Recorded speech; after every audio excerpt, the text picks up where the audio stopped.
하겠습니다. 네, 갑니다. 2022년 대선이 8개월 남았습니다. 네, 정치 선택에는 오류가 따르는 거죠. 마땅히 기각해야 될 정치 세력을 선택한 오류, 그 다음 마땅히 선택해야 될 정치 세력을 기각한 오류가 된 것입니다. 그 중에서 더 치명적인 것은 전자입니다. 마땅히 기각해야 될 정치 세력이 피격되는 거죠. 네, 그래서 여기 집권 또는 재집권해서는 안 될 정치 세력이 집권하면 그 나라의 회복 불가의 정신적, 제도적, 물질적 피해를 입게 됩니다. 올바른 대안을 선택하지 못함으로써 입게 되는 선적의 기회비용은 어찌 보면 낭만적인 손실일 수 있습니다. 2022년 선택, 자유민주주의로 남느냐 아니면 유사 전체주의의 간연의 길로 들어서느냐의 분기점입니다. 그 다음 국민에게 던지는 두 가지 질문을 요약했습니다. 국민 여러분, 문재인 정부 4년 동안 삶의 질과 살림 형편은 나아지셨습니까? 두 번째, 국민 여러분, 문재인 정부 4년 동안 인류의 보편적 이념과 가치를 지향하고 체제를 수호하는 신방향으로 역사의 수레바퀴가 앞으로 나갔다고 생각하십니까? 이렇게 여쭤보겠습니다. 다음의 평가에 대해서 문정부는 어떻게 생각하십니까? 문재인 정권 4년 동안 자유는 실시되었고 법치는 붕괴되었으며 미래는 저당 잡혔다. 대한민국은 정상 국가로서의 위엄과 기쁨을 이미 잃었다. 국가 곳곳이 제자리를 이탈하지 않은 곳이 없을 만큼 어지럽다. 국가 최고의 자존심 이어야 할 국격은 혼밥으로 만신창이가 됐다. 오늘날 대한민국의 번영과 질서 정연함을 가능하게 한 법치, 룰 오브 로의 법은 사라지고 그 자리를 국회에서 양산된 쓰레기 입법, 룰 바이 로가 대신했다. 어떻게 생각하십니까? 문재인 정부의 실정 보고서입니다. 촛불혁명을 통해서 민주주의를 왜곡했습니다. 문재인 정부는 집권을 건국으로 인식한 것 같습니다. 모든 권력은 국민으로부터 나오는 바 권력의 원천인 국민의 지지를 받았으니 모든 걸 할 수 있다는 오만에 빠졌습니다. 정권은 대리인에 지나지 않는 건 이미 잘 알려진 사실이죠. 정권은 선거 기반에서 탄생하기 때문에 정치 개혁의 내재적 한계를 망각해서는 안 됩니다. 문재인 정권은 헌법 제1조 2항 대한민국의 주권은 국민에게 있고 모든 권력은 국민으로부터 나온다를 인용한 다음에 교묘하게 이를 비틀었습니다.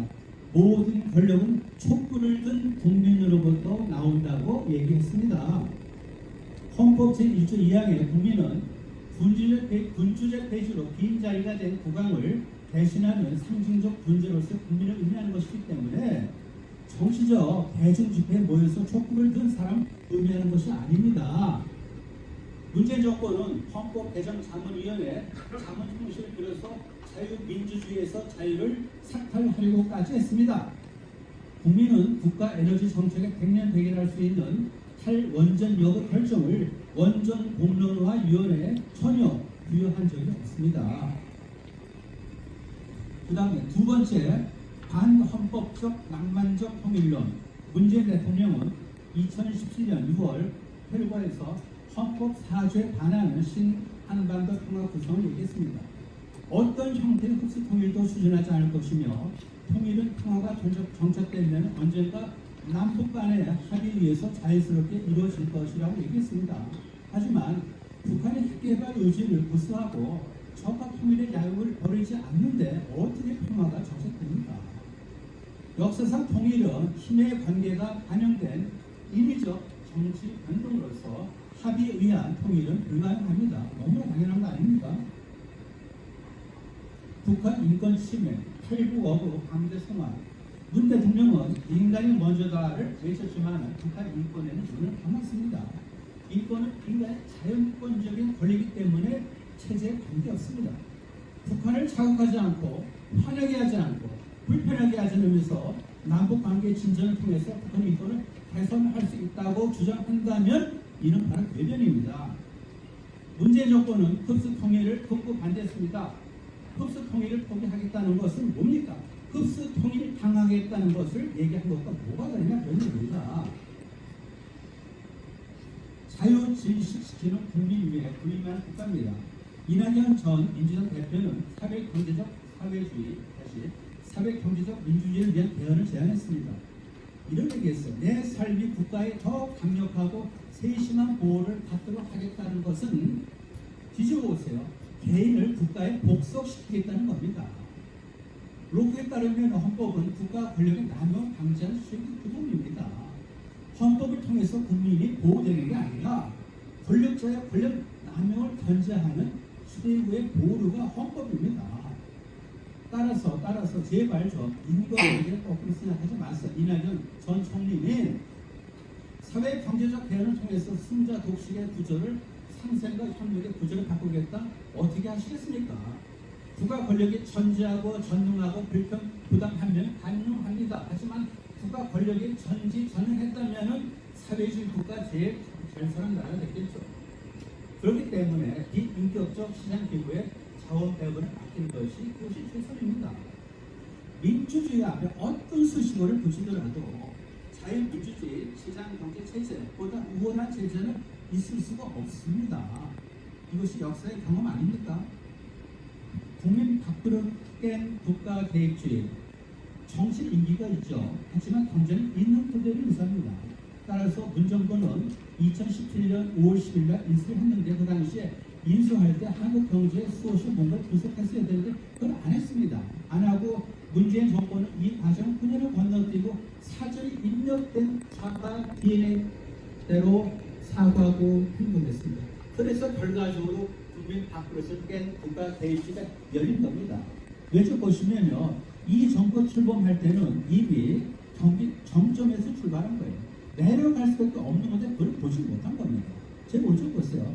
2017년 9월이 제일 피크 아닙니까? 네. 문재인 정권은 경기 정점 근처에서 집권했어요. 따라서 앞으로 경기가 수어들 거를 예상해서 경제를 보수적으로 운영했어 하지만 실제로는 뭐예요? 후황에 접어든 걸로 착각했습니다. 그래서 한 것이 뭐죠? 바로 증세하고 최저임금을 올린 겁니다. 증세와 최저임금 인상 그렇게 갖고 싶었던 버킷리스트입니다. 오른쪽 사진 보시면은 그림 보시면 우리나라 그 당시에 2010년 당시 우리나라의 GDP 대비 법인 세수 비중이 결코 낮지 않았습니다. 그럼에도 불구하고 국제 증세 플랜을 걸어서 법인세를 올렸죠. 최저임금도 이거 올렸습니다. 그러면은 보다시피 2017년에 그렇게 갖고 싶었던 증세를 했고 최저임금 올렸으면 모든 것이 2018년도에는 순조롭게 풀렸어야 되겠죠. 그 결과 높은 경제 성장률이 나타났어야 되는데 뚜껑 열어보니까 그렇지 않습니다. 2018년도에 한미 간의 성장률은 한국보다 12배나 규모가 큰 미국의 0.2%포인트 더 빨리 성장했습니다. 왼쪽이 그 그림에 대한 증거입니다. 네 말이 덕게 반 놓쳤습니다. 모두 낮췄죠. 그래서 보면은 성장률도 낮아졌고 소득 5분의 배율도 악화됐고 비정기적 비율도 높아졌고 국가 부채 비율도 높아졌습니다. 이것은 코로나 창궐 이전의 경제 성적입니다. 문정권은 역설적으로 팬데믹을 방패 삼아서 경제 실정을 가미를 했지만 이것이 보여지는 겁니다. 그대로 보면 노무현, 이명박, 박근혜 문제를 그대로 연결해서 보여주는 거 아닙니까? 네. 반환점까지 네 마리의 토끼를 모두 잃었습니다. 부동산 정책 실패, 시장 곡수를 자초한 무능한 정부지. 왼쪽을 보세요. 왼쪽 보시면은요, 노태우, 그 다음에 김영삼, 괜찮습니다. 그 다음에 이명박, 박근혜 괜찮죠 하지만은 노랗게 표시가 된 김대중, 노무현, 문재인 때는 앞으로 올라갔습니다. 그러면은 우파 정권 때 숨어있던 특히 세력이 좌파 정권만 되면 참관합니까? 그건 아니죠, 보면. 오른쪽에 전국 공동주택 공시가격 변동률 추이를 보세요. 2021년에 19.05% 올렸어요. 아니 지금이 공시가격 인상할 때입니까 도대체? 그러니까 가령 주란 말을 듣는 거 아닙니까? 사람 아닌 인함과 가치를 기준으로 지도자를 뽑아야 됩니다. 이재명 경기지사 외국 빚에 의존하지 않으면 국가 적자는 인간의 흑자이고 나라 빚은 인간의 자산입니다. 한마디로 교원입니다. 한국의 부채는 외국 입장에서는 안전자산이죠. 당연히 보유하겠죠. 국가 부채는 국가 미래 지급 의무를 얘기할 뿐이지 어떻게 민간의 자산이 됩니까 이게. 대학 비신학 청년들에게 세계 여행 경비 1,000만 원을 지원해 주면 어떨까? 쾌락과 영혼을 바꾼 파워스트리트 이야기 아니면 뭐겠습니까? 세계 여행비 1,000만 원을 지원을 받기 위해서 인생 항로를 변경한 청년의 후일 대학 진학자보다 여리의 삶을 살아갈 수 있는 대연성에 대해서는 어떻게 생각하십니까? 윤석열 씨, 좋습니다.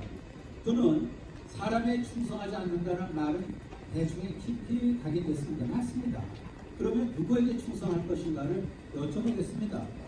자신의 소신과 철학 그리고 법리라면은 맞습니다. 하지만 무의료의 독선을 엄중히 경계를 해야 됩니다. 박근혜 전 대통령을 기소하면서 최순실과 경제 공동체 그리고 이재용 부회장의 묵시적 청탁 이 논의에는 심각한 문제점이 있습니다. 그 다음 최종 감사원장의 대중의 눈길을 끄는 것은 월성 의료계 원전 경제 타당성 평가 조작 사건을 원칙적으로 감시했기 때문입니다. 그 인생사에는 스토리텔링의 담론이 있습니다. 아시다시피 동교 시절에 서원업의 동기성을 어버 등교시켰고요. 그 다음에 두 아들을 두 딸을 키우면서 동시에 입양했습니다. 이것은 노블리스 오브리자를 실천한 겁니다. 6.25 당시 해군의 첫 승전으로 기록된 대한해협해전의 지휘관이 바로 최재형 원장의 선출인 것으로 알려지고 있습니다. 최근에 이념적 혼란은 뿐이고 있습니다. 문 대통령은 자신의 핵으로 운명해서 월남의 패망을 보고 힘을 느끼는 그런 느낌을 적었습니다. 신흥복을 존경한다고 했습니다. 박지원은 국정원 원 훈석을 신흥복체로 바꿨습니다. 다 왔습니다. 여원.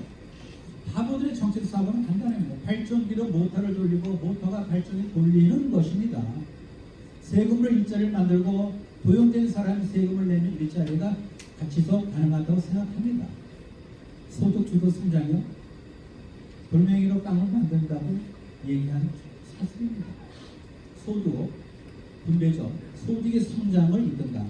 이것은 소득의 소득을 이끈다는 것입니다. 주어하고 목적하고 구별되지 않는 것이 어떻게 지금 정책이 되겠습니까?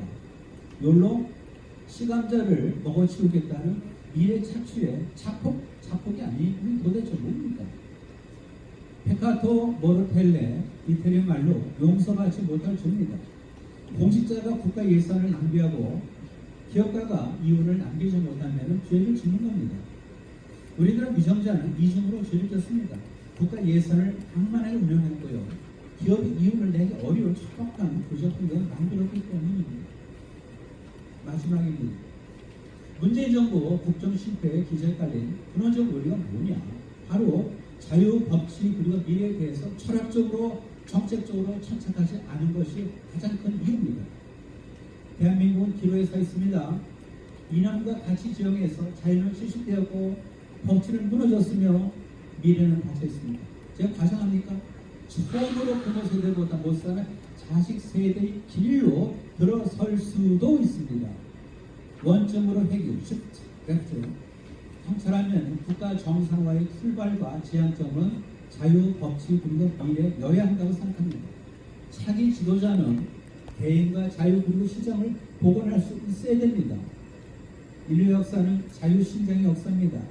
자유를 지키면 평등해질 수 있지만 평등을 추구하면 자유마저 잃게 됩니다. 2022년 선택, 자유민주주의로 남느냐, 유사 전체주의, 하나님의 길에 들어서느냐의 분기점에서 바로 오늘이 그 분기점에 첫 발을 디디는 이 자리입니다. 우리는 자유민주주의로 남아서 영광된 조국을 후손에 물려줘야 되는 것 아니겠습니까? 따라서 제가 말씀드리는 바로 자유, 법치, 미래에 대한민국의 미래를 묻자 이런 얘기입니다. 감사합니다.